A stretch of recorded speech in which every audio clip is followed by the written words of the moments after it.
ESPN sources, the Baltimore Ravens are hiring Bears offensive coordinator Declan Doyle as their OC. Doyle can leave because in Baltimore he'll have play calling responsibilities. But new Ravens head coach Jesse Minter now has someone to run Baltimore's offense. Interesting. We were waiting to see what move this would be, and this is it. Declan Doyle taking over. We saw certainly, you guys, what he was able to do with the Bears and Caleb Williams in that season last year. Marcus, what do you think of this hire for Lamar Jackson and company?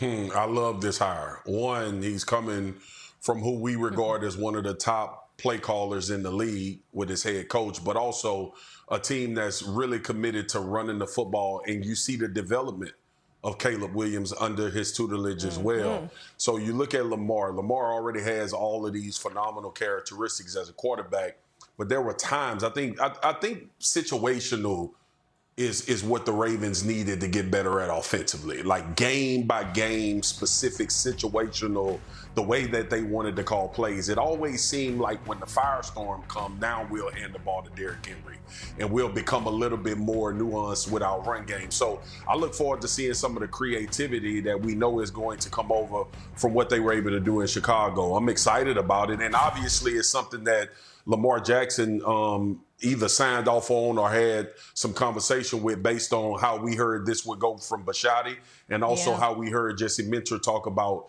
putting Lamar in a position to be even better than what we've seen him be.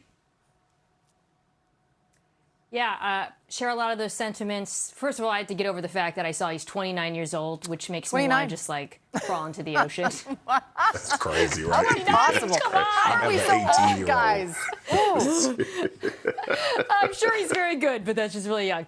Marcus, you made a really good point there. There's a lot of through lines between the Bears offense and what the Ravens do and what we think that they should do. Love the fact that he worked with tight ends. The Ravens are a very tight end centric offense, of course.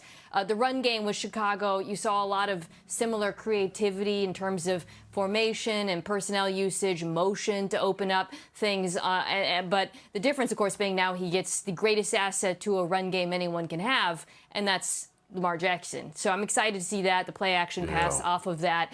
And this is an opportunity for like the quarterback and the play caller, who are pretty close in age, to grow together, right? Because I think Marcus is right. I think Lamar had a hand here. You got a defensive head coach. This isn't a guy coming, I mean, this is about as far off age-wise from Todd Monken as you can get. This is not a guy coming in and saying, Lamar Jackson, let me tell you how it is. This is an opportunity for the two of them to collaborate, and I think that could be really exciting. Yeah, I think what's also really cool about Declan Doyle is he worked with Sean Payton. And for whatever you want to say about Sean Payton, he's been one of those offensive minds that has shown you evolution with the game. There's so many of these coaches who were great in the late 2000s or great during a decade ago, and they haven't evolved. They haven't figured out how to acclimate to the new athlete of this age. He's seen that firsthand with Sean Payton and then obviously coaching with Ben Johnson as well. And you look at some of the quarterbacks that he's been around, some of the players that he's seen, Taysom Hill in New Orleans. You saw the same thing with Bo Nix, who was drafted late when he was with the Denver Broncos, and then obviously last year with Caleb. So the run game is largely important, but understanding how to use a quarterback that can utilize his legs and the ways that that helps you to get them easy throws, easy completions, and there have to be some drive for the Baltimore Ravens where Lamar Jackson doesn't have to do much and he doesn't have to carry the load all the time. Yeah, it's a good point. The Bears were one of 5 offenses this season that ranked top 10 in pass yards and rush yards per game. Obviously, Ben Johnson and his run game had a big piece in that, but Declan Doyle certainly a part of it. Also, just to confirm, we kind of just said it, but Lamar Jackson and Declan Doyle are the exact same age at 29 years old, which has now successfully made all of us feel like real old farts. They don't walk in the room like, what's happening, Woody? Hey. What's What up, Dad? What up, Dad? Good old Dad. Baby? Hey, maybe that's what solidified the deal. They said, hey, you 29? Yeah, I'm 29 too. All right, let's make this happen. Coming up. For this Eagles offense, Philly ranked top 6 in rush yards per game, efficiency, and first downs per game last season. They were the bottom half of the league in all 3 this season. Didn't look pretty either. Sean Mannion, set to be the Eagles' 5th offensive coordinator in 6 seasons under Nick Sirianni. RC, there's so much that goes with this. It's not just getting this offense back on track. It's dealing with what it's like to be the OC of the Philadelphia Eagles, that fan base, what you may deal with. What do you think of this hire of Sean Mannion? Well, I think Sean Mannion has some things that work in his favor. He was in the quarterback room, not to me that developed Jordan Love, but one that's helped Malik Willis progress and become a quarterback who in this offseason can be one of the hottest free agents. You've worked with Matt LaFleur. My question is, if you're the Philadelphia Eagles, why wasn't your job more attractive to to coaches, to quarterback coaches, or to former OCs and head coaches who could have gotten this job? When you look at guys like Mike McDaniel and Brian Daboll, with having Saquon Barkley, AJ, Devontae on the outside, and obviously Jalen Hurts at the quarterback position. When you look at the last few hires, Shane Steichen and Kellen Moore, both were previous play callers. We go to Brian Johnson and Kevin Patullo, who were elevated off of the staff, and those guys struggled. And so I know you would have wanted an experienced play caller. We have to wait and see how well Sean Mannion works, but I would love to know the process of landing on him as the next OC.